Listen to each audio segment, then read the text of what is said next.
The discovery.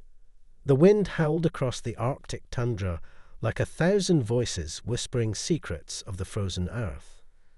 Dr. Roland Pierce stood at the edge of the research station's observation deck, his breath crystallizing in the -40-degree air. 20 years of geological research had led him to this moment, though nothing in his extensive career could have prepared him for what lay beneath the ice. The anomaly had first appeared on thermal imaging satellites 3 months ago. A perfect hexagonal heat signature 200 meters below the surface, defying every known law of thermodynamics. The scientific community had dismissed it as a technical glitch, but Roland knew better. He had spent his entire career studying thermal anomalies in the Arctic, and this was something entirely different. Dr. Pierce, the drilling team reports they've reached the target depth, announced Dr. Nadia Volkov, her Russian accent thick with excitement. She had been the first to support his crazy theory about the anomaly, risking her own reputation to back his expedition. Roland nodded, pulling his thermal suit tighter around his shoulders. "Tell them to hold position. I'm coming down." The descent into the ice shaft was like traveling through time itself. Layer upon layer of ancient ice surrounded them, each stratum telling a story of Earth's past. But at the bottom of the shaft, something waited that didn't belong in any geological record. As Roland's boots touched the bottom of the shaft, his headlamp illuminated something that made his heart stop. There, embedded in the crystalline ice, was a structure that couldn't exist. A massive crystalline formation, perfectly geometric, pulsed with an inner light that seemed to bend the very fabric of reality around it. "This is impossible," whispered Dr. James Henderson, the team's physicist, his dark skin pale in the ethereal glow. "The energy readings, they're off the charts, but they're not following any known pattern of radiation." Roland approached the structure carefully, his hand extended toward its surface. The air around it seemed to shimmer, like heat waves rising from hot pavement, but instead of warmth, there was a sensation he couldn't quite describe, as if reality itself was being warped. "Don't touch it," Nadia called out, but it was too late. Roland's fingers brushed against the crystalline surface. The world exploded into light and sound. Images flooded Roland's mind, vast cities of impossible architecture, beings of pure energy moving between the stars, and something else. Something watching. The structure pulsed once, twice, and then began to hum with a frequency that made his teeth ache. "Everyone out, now," Roland commanded, but his voice seemed to echo strangely, as if time itself was distorting around them. The team scrambled toward the shaft's elevator, but Roland stood transfixed. In that brief contact, he had seen something else, a warning. The ground beneath them began to tremble, and spiderweb cracks appeared in the ice around the structure. The temperature, already well below freezing, plunged even further. Frost began forming on their face masks at an impossible rate. "Roland, we have to go." Nadia grabbed his arm, pulling him toward the elevator. As they ascended, the humming grew louder, and the shaft walls began to glow with the same otherworldly light as the structure. Back on the surface, chaos erupted. Equipment readings went haywire, communication systems failed, and the northern lights above them began to pulse in sync with the humming from below. Roland watched in horror as the snow around the drill shaft began to melt, revealing more of the geometric patterns beneath. The structure wasn't isolated. It was part of something much larger. "Get me the satellite feed," Roland commanded, rushing into the research station's control room. The monitors flickered to life, revealing a sight that made his blood run cold. The heat signature was spreading, forming a perfect geometric pattern that stretched for kilometers beneath the ice. It's not just an artifact, Roland realized, his voice barely a whisper. It's a key, and we just turned it. The facility's lights flickered, and for a moment, Roland saw something in the reflection of the monitor, a figure that wasn't human, watching him with eyes that held the knowledge of eons. When he turned, there was nothing there, but he knew with terrible certainty that they weren't alone anymore. Dr. Henderson burst into the control room, his tablet displaying readings that should have been impossible. The structure. It's changing the fundamental properties of matter around it. The laws of physics themselves are being rewritten. Roland looked at the data, his mind racing to comprehend the implications. The artifact wasn't just alien technology. It was something far more fundamental, something that challenged everything humanity thought they knew about the universe. As night fell over the Arctic Research Station, the team huddled in the main complex, watching as the anomaly continued to grow. The military would arrive within hours, but Roland knew that whatever they had awakened wouldn't wait. Humanity had stumbled upon something ancient and powerful, and now they had to face the consequences of their discovery. In his quarters, Roland reviewed the footage from his helmet camera, freezing on a frame that showed strange symbols appearing on the structure's surface. They seemed to shift and change as he watched, as if they were alive. He had seen these symbols in his vision, and they told a story of an ancient race that had seeded the universe with these devices, waiting for the right moment in evolution for them to be discovered. But were they meant to be a gift or a trap? The answer to that question would determine the fate of not just humanity, but perhaps the entire universe itself. The awakening. The military arrived at dawn, their black helicopters cutting through the aurora-lit sky like dark omens. Within hours, the research station transformed into a fortified compound. Colonel Diana Blackwood, a stern woman with steel-grey eyes, established her command center in what had been the station's cafeteria. Dr. Pierce, explain to me why I have 3 different intelligence agencies claiming this is a potential extinction-level event, she demanded, spreading satellite photos across the table. The images showed the geometric patterns beneath the ice had grown, now covering an area of nearly 10 square kilometers. Roland rubbed his temples, fighting against the persistent headache that hadn't left since touching the artifact. Because, Colonel, we're dealing with something that shouldn't exist. The artifact isn't just changing its immediate environment, it's changing the rules that govern our reality. Dr. Henderson projected a holographic display showing energy readings from the past 24 hours. The structure is emitting what we're calling reality waves. They're like ripples in space-time itself, and they're getting stronger. The colonel's expression remained impassive, but her knuckles whitened as she gripped the edge of the table. And what happens when these ripples reach populated areas? As if in answer, the lights flickered, and every screen in the command center displayed the same image, the artifact's pulsing core. The temperature dropped suddenly, frost forming on the windows despite the heating system working at full capacity. "It's happening again," Nadia announced, her voice tight with concern. She pointed to her tablet, where readings spiraled into impossible numbers. The energy signature is evolving. It's learning. Roland felt it before anyone else. A pressure in his mind, like someone trying to speak directly into his thoughts. The symbols he'd seen on the artifact flashed through his consciousness, rearranging themselves into patterns that almost made sense. "We need to evacuate," he said suddenly, his voice carrying an authority that made everyone turn. Now. The ground shook, and through the windows they watched in horror as the ice began to splinter. Geometric patterns of light shone through the cracks, creating a massive glowing grid across the landscape.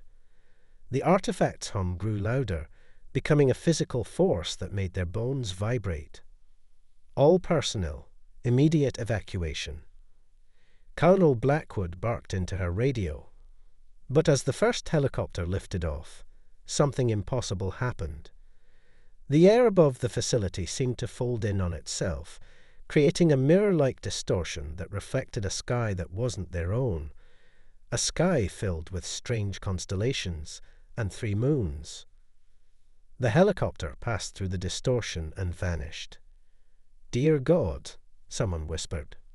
Roland's headache intensified, and with it came another vision. Vast machines buried beneath the ice of 1,000 worlds, all awakening simultaneously. The artifact wasn't alone. It was part of a network, a system waiting to be activated. "It's a test," he realized, speaking aloud without meaning to. "The artifacts, they're testing us." Testing us for what? Colonel Blackwood demanded. Before Roland could answer, Dr. Henderson burst into the room. "You need to see this," he said, his face ashen. He led them to the research lab where dozens of screens displayed data from around the globe. Similar energy signatures were appearing at various points around the Earth, in the Sahara Desert, the Mariana Trench, the Amazon rainforest. "They're all connected," Nadia breathed, her scientific detachment cracking. "The artifact is communicating with others like it." The facility's systems began to malfunction, equipment turning on and off randomly. In the corner of the lab, a 3D printer whirred to life, creating complex geometric shapes that matched the patterns they'd seen on the artifact. But instead of plastic, it was printing with what appeared to be pure energy. "The laws of physics are breaking down," Henderson explained, his voice trembling. "The artifact isn't just changing our reality, it's rewriting it, creating new rules." Colonel Blackwood ordered an immediate lockdown, but it was becoming clear that conventional military protocols were useless against whatever they were facing. The artifact's influence was growing stronger, and with it came changes that defied explanation. Research team members reported seeing impossible things.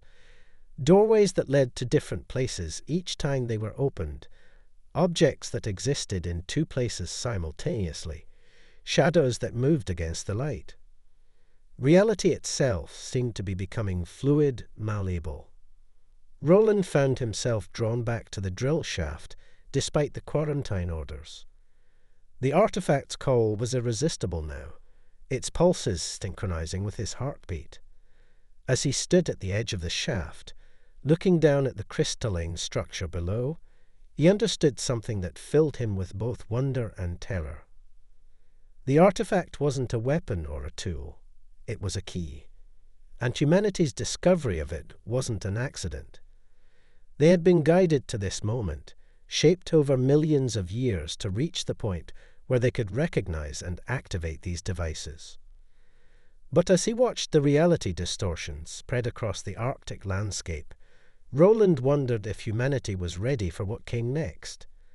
The artifact was awakening, and with it, the very fabric of existence was beginning to unravel. In the distance, more helicopters approached, carrying scientists and military personnel from around the world. But Roland knew they were past the point where human intervention could make a difference. Whatever process they had initiated was now irreversible. The testing had begun, and humanity's response would determine not just their fate, but their place in a universe far stranger and more complex than they had ever imagined. The connection. Dr. Isabella Torres arrived at the facility as the northern lights began to dance in impossible geometrical patterns across the sky. As the world's leading expert in quantum consciousness, she had been summoned after Roland's reports of psychic connections with the artifact. What she found exceeded even her wildest theories. The artifact isn't just communicating, she explained to the assembled team, her dark eyes intense with discovery. It's creating a network, using human consciousness as nodes in some vast quantum web. Roland felt the truth of her words resonating in his mind. Since the awakening, his connection to the artifact had grown stronger. The headaches had evolved into something else.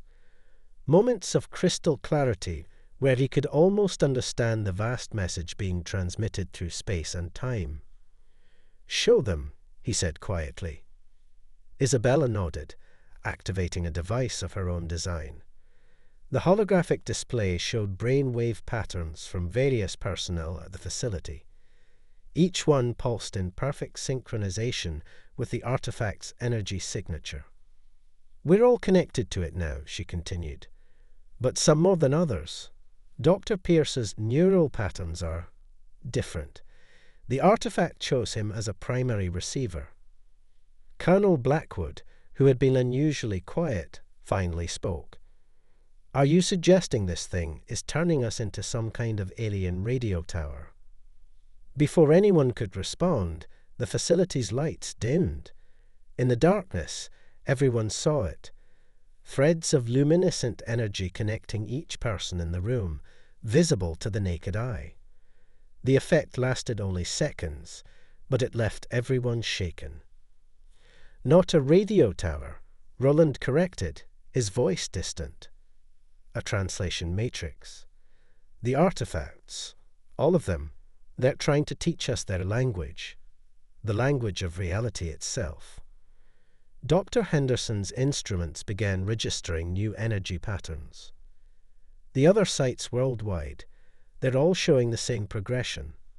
The Sahara artifact just activated its own network. Through the windows, they watched as the geometric patterns in the ice began to pulse with a new rhythm. Roland felt each beat in his mind, like a cosmic heartbeat growing stronger. With each pulse, the barriers between thought and reality seemed to thin.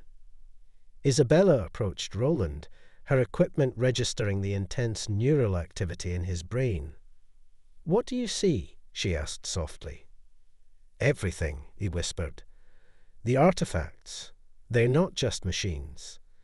They're fragments of a consciousness so vast it had to split itself across space and time. And now it's waking up." The room fell silent as the implications sank in. They weren't dealing with alien technology. They were dealing with pieces of an ancient cosmic mind. And humanity's consciousness was being rewired to understand it. Nadia burst into the room, her tablet displaying new data. The pattern recognition A just decoded part of the symbol sequence. It's a genome, but not like anything on Earth.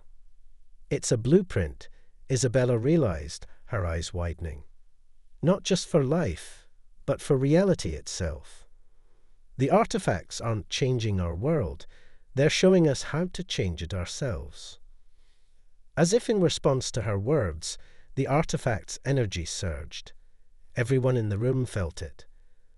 A moment of perfect clarity where the boundaries between mind and matter, between thought and reality, dissolved completely. Objects floated, physical laws bent, and for a brief moment, every person present understood what it meant to perceive reality as the artifact did. When the moment passed, nothing was the same. The team looked at each other with new eyes, recognizing that they had crossed a threshold from which there was no return. Humanity was being offered something beyond technology, beyond physics. The ability to manipulate the fabric of existence through pure consciousness. But with that revelation came a warning. Through his deepening connection, Roland sensed it.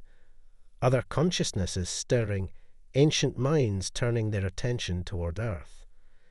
The artifacts weren't just teachers. They were beacons, announcing humanity's readiness to join a cosmic community. Or perhaps their readiness to be judged. Colonel Blackwood received reports of similar phenomena occurring at every artifact site worldwide. The patterns were synchronizing, creating a global network of consciousness that was changing the very nature of human perception. "We need to make a decision," Isabella announced, her voice steady despite the gravity of the situation.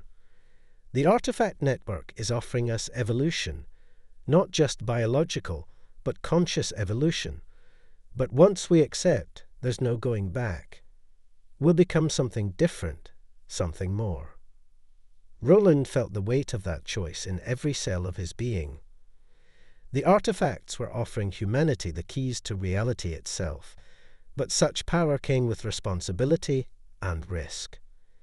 Through his connection, he sensed that other species had faced this choice before. Not all had survived the transformation.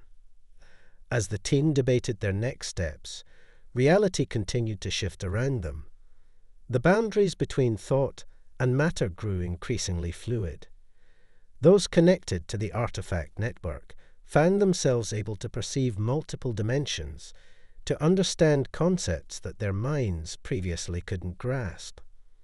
They were standing at the edge of a transformation that would redefine what it meant to be human. The question wasn't just whether they should proceed, but whether they could stop it even if they wanted to. The awakening had begun, and humanity's consciousness was expanding whether they were ready or not. In the depths below, the artifact pulsed with increasing intensity, its message now clear to those who could hear it: evolve or perish. The choice was theirs, but time was running out. The countdown. Time had become fluid at the facility. Reality rippled like water, and memories of what was normal began to fade. Through the crystalline windows that now seemed to reflect multiple dimensions simultaneously, the team watched as the Arctic landscape transformed. Geometric patterns of light had replaced the horizon, and the northern lights had become a constant display of impossible colors. Dr. Marcus Thorne, the facility's chief mathematician, had finally cracked a portion of the artifact's numerical sequence. His eyes were bloodshot from sleepless nights, but they blazed with understanding as he addressed the emergency council. "It's not just a countdown," he explained, his hands trembling as he projected the decoded sequences. "It's a transformation protocol. The artifacts aren't just testing us. They're preparing our reality for something immense. We have less than 72 hours before the process becomes irreversible." Roland felt the truth of Marcus's words resonating through his enhanced connection with the artifact network. The headaches had evolved into a constant stream of information, visions of possible futures branching out like fractals in his mind. The other sites are reporting similar timelines. Colonel Blackwood confirmed, her military bearings strained by the weight of recent events. The screens behind her showed feeds from the other artifact locations: the Sahara site where gravity had begun to fluctuate, the Mariana Trench where time itself flowed backwards, the Amazon where new forms of life were spontaneously evolving. Isabella Torres hadn't slept in days, her consciousness too intertwined with the expanding network of human minds connected to the artifacts. "The changes aren't random," she insisted. "Each site is affecting a different fundamental force of nature. It's like reality is being tuned, adjusted to a new frequency." The facility shuddered as another wave of transformation swept through. Objects phased in and out of existence, and for a moment, everyone present experienced a shared vision. Earth, as seen from outside space and time, one node in a vast network of conscious worlds spanning multiple universes. "We're receiving transmissions from other civilizations," Nadia announced, her equipment now modified to detect communications that transcended conventional physics. "They've gone through this before. They're trying to guide us through the transformation." But not all the messages were encouraging. Some warned of civilizations that have failed the transformation, their realities collapsing into chaos. Others spoke of beings that had become something so far beyond their original form that they could no longer be considered life as we understand it. Roland stepped forward, his connection to the artifact network making his voice resonate with otherworldly harmonics. The choice isn't just whether to accept the transformation, it's about how we direct it. The artifacts are tools, incredibly powerful ones, but they respond to consciousness, to intent. Dr. Henderson's latest readings confirm this theory. The reality distortions were strongest where human consciousness was most focused. Thoughts were literally reshaping the physical world, and as more humans worldwide connected to the network, the effect was growing exponentially. The military options are obsolete. Cyril Blackwood admitted, our pragmatism winning over protocol. We can't fight this with weapons. Whatever happens in the next 72 hours will be decided by human consciousness itself. As if to emphasize her point, the facility's structure began to transform, its walls becoming transparent, revealing the quantum framework that underpinned physical reality. Through these newly visible layers, they could see the artifact's influence spreading, rewriting the basic code of existence. Isabella's monitoring equipment showed that nearly 1 billion humans worldwide were now unconsciously connected to the network. Each new mind added to the complexity of the transformation, their dreams and fears, and hopes all becoming part of the equation that would determine humanity's new form. We need to broadcast a message, Roland decided. Not just to our governments, but to everyone. They need to understand what's happening, what's possible, what's at stake. The team worked frantically to compose a message that could convey the incomprehensible. That humanity stood on the brink of becoming something entirely new. That their collective consciousness would determine the shape of that transformation. That they had hours to decide the future of not just their species, but of reality itself. As they worked, the artifact's pulse grew stronger. Reality fluctuations increased in frequency and intensity. Objects began to exist in multiple states simultaneously. Time became increasingly non-linear, with future and past bleeding into the present. Through it all, Roland's connection to the artifact network deepened. He saw glimpses of possible futures, humanity transcending physical form to become beings of pure consciousness, spreading across the cosmos. But he also saw darker possibilities, minds fractured by power they couldn't comprehend, reality torn apart by unfocused will. The countdown continued, each moment bringing them closer to a transformation that would redefine the very meaning of existence. The question was no longer whether humanity would change, but what they would become. In the depths below, the artifact pulsed with increasing urgency, its message now clear to all who could perceive it. The time of choice was ending. The time of transformation was beginning. The choice. The final hours arrived with a silence that defied the chaos transforming the world. Reality had become so fluid that the facility now existed in multiple states simultaneously. A physical structure, a network of consciousness, and something else entirely that defied human language to describe. Through the quantum glass windows, they watched as the aurora borealis transformed into a living tapestry of consciousness, carrying messages from countless civilizations that had faced this moment before. Some had transcended, some had fallen, and some had chosen paths so alien they could barely be comprehended. The global network is complete, Isabella announced, her voice echoing across multiple dimensions of space-time. The holographic displays showed humanity's collective consciousness as a pulsing web of light encompassing the planet. Every human mind is now connected. Whether they realize it or not, they're all part of the choice. Roland stood at the center of the command room, his consciousness expanded far beyond human limits. Through his deepened connection with the artifact network, he could feel the weight of billions of minds struggling to comprehend what was happening, their collective fear, wonder, and hope creating ripples in the fabric of reality itself. "Show them," he said softly, and Isabella activated the global broadcast system they had prepared. Across the planet, every screen, every device, every reflective surface became a window into true reality. Humanity saw, for the first time, the quantum framework underlying their existence.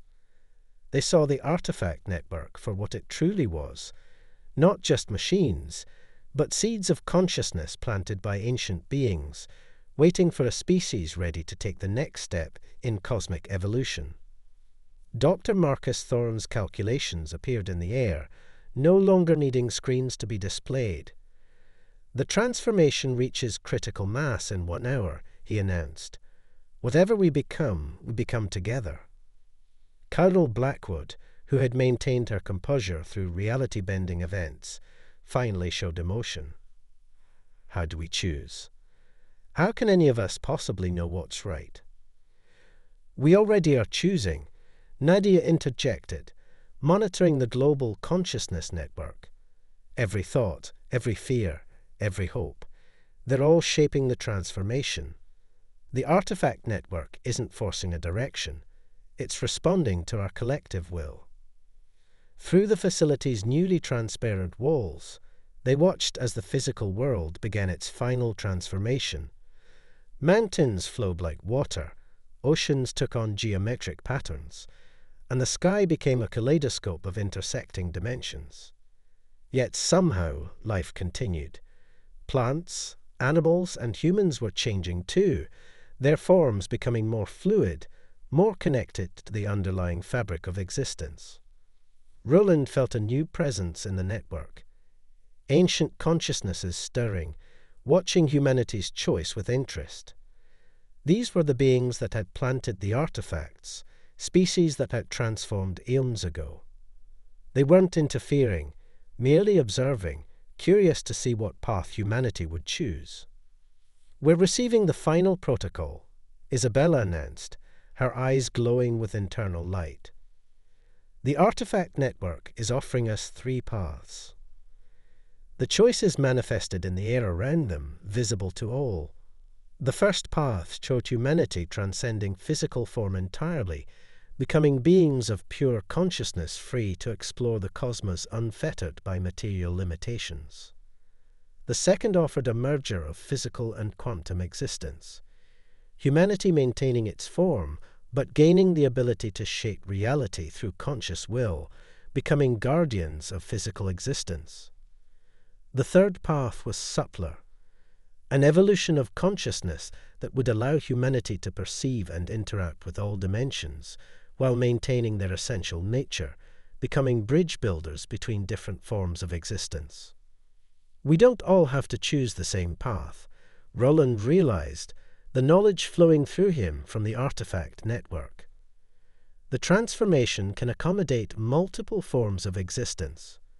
Unity doesn't require uniformity. As the final minutes approached, humanity's collective consciousness began to align naturally.